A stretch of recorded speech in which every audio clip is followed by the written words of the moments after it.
du Maroc, du Sénégal, donc des pays musulmans colonisés de manière générale,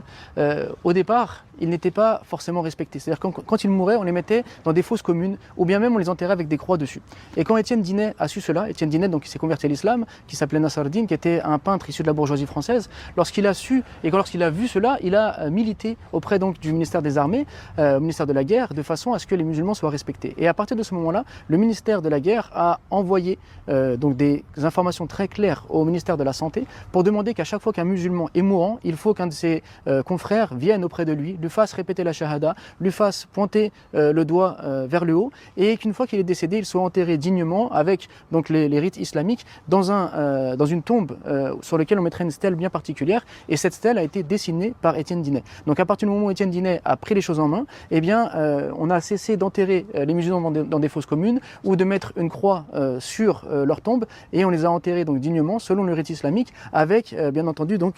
cette stèle que vous voyez ici en photo que Étienne Dinet a décrit et a dessiné lui-même.